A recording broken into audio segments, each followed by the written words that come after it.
The secret code of Kabbalah explained for beginners 3,000 years ago. In the deserts of the ancient Middle East, a group of Jewish sages gathered at night under the stars.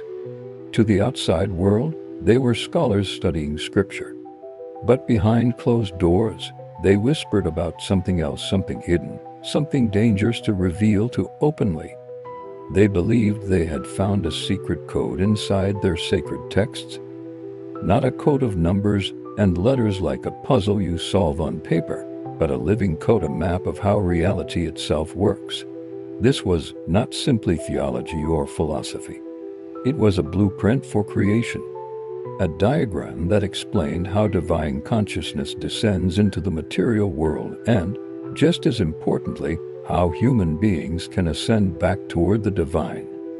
That code is what we now call the Tree of Life. Why all the secrecy? Let me ask you something. Have you ever noticed how some people seem to move through life with clarity, while others feel stuck in endless loops of frustration? Why some people repeat the same mistakes again and again, while others break free and create something entirely new? The ancient Kabbalists would tell you this difference has nothing to do with luck or fate. It has to do with whether someone understands the hidden structure of reality or whether they lay blind to it. That is why this knowledge was kept secret for centuries. The Tree of Life wasn't seen as harmless philosophy. It was and still is a spiritual technology.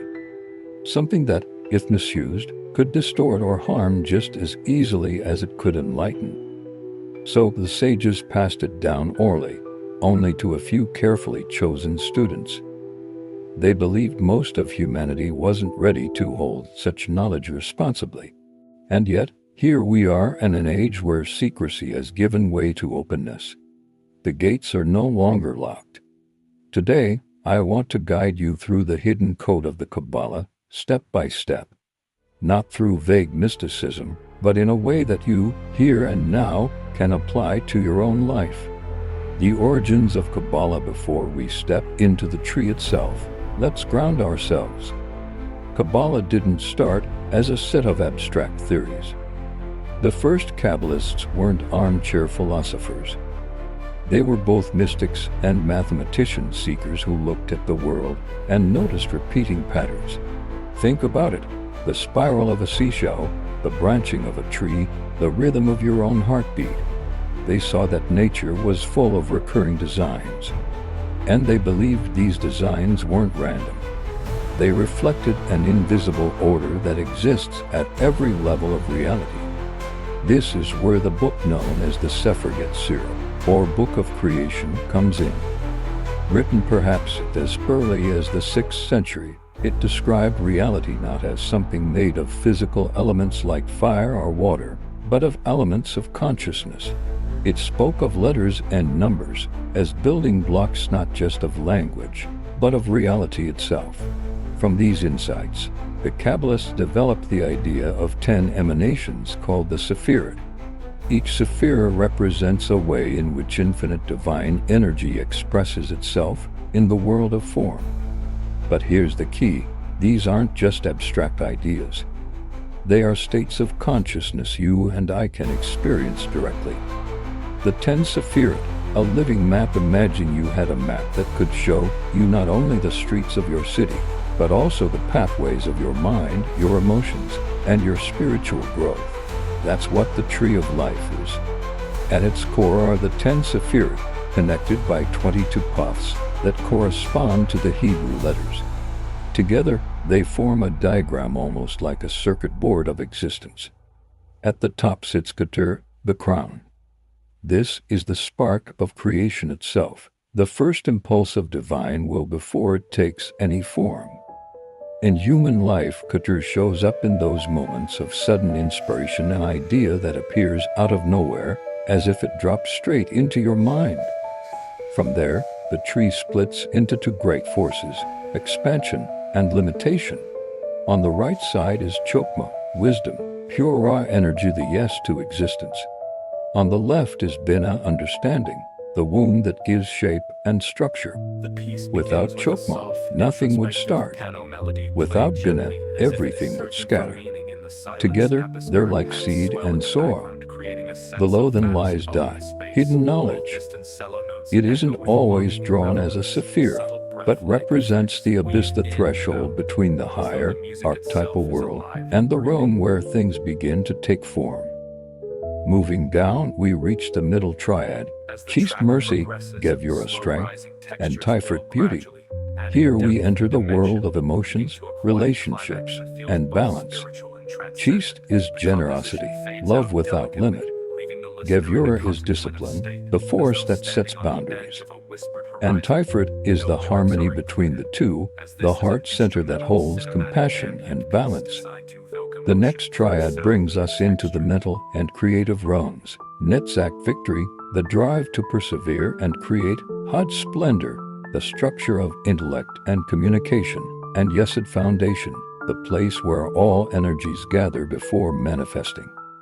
Finally, at the base of the tree is Malkuth, the kingdom physical reality itself. This is where the entire process of creation becomes visible and tangible. Why this map matters: here's the part that makes this more than just a mystical diagram.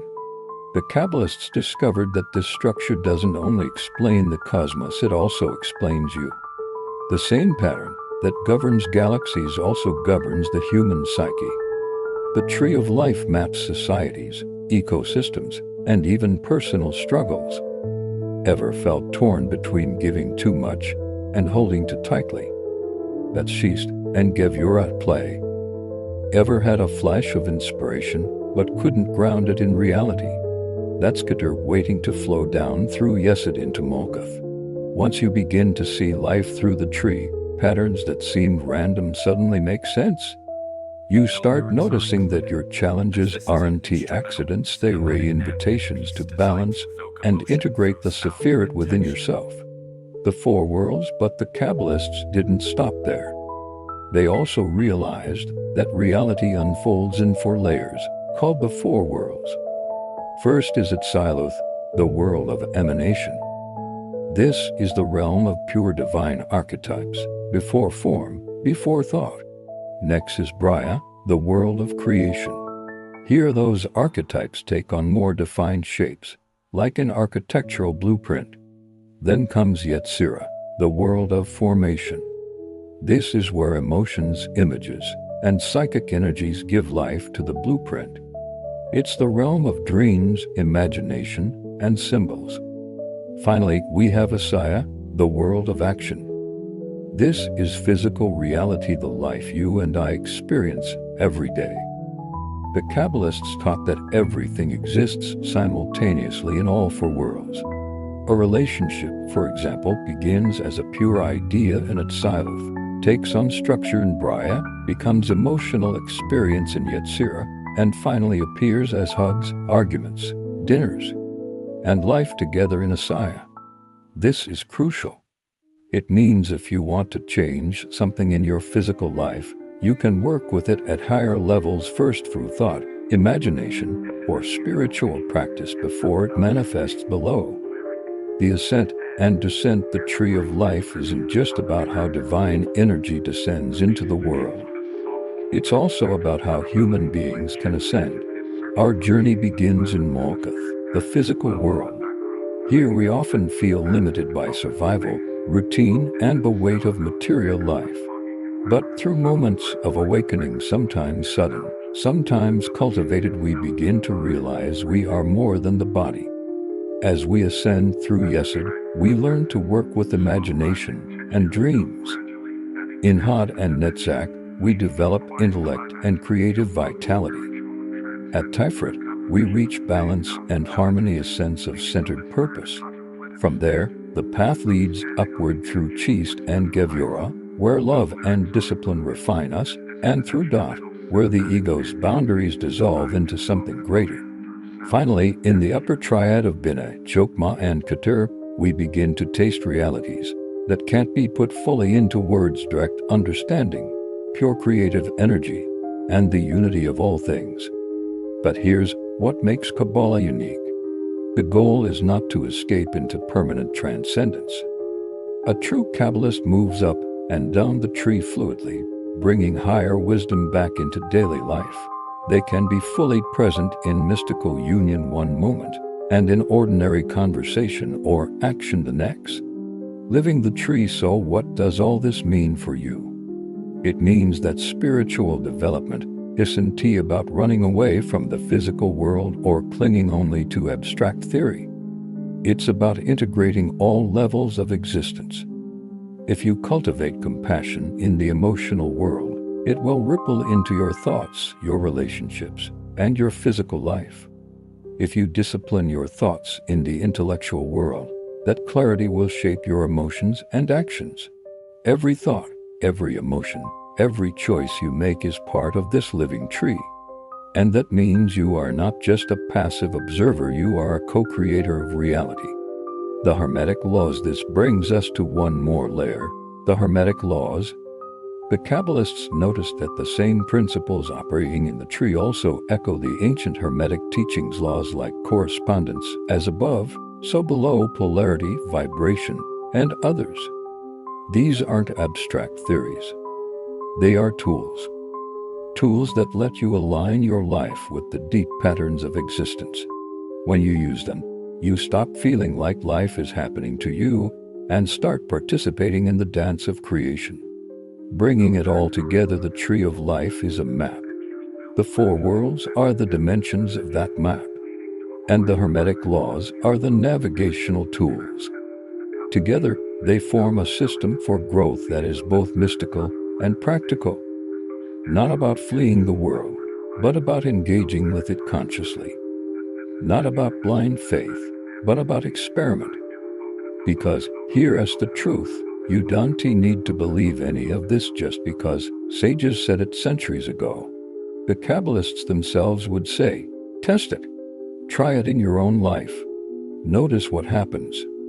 The invitation, if this resonates with you, if something inside you feels like it has heard a forgotten truth, then you are ready to take the next step. There is a book I recommend, a practical manual that doesn't just explain the theory, but shows you how to apply these principles in your daily life. It reveals the Hermetic laws in detail and shows exactly how they operate within the tree of life.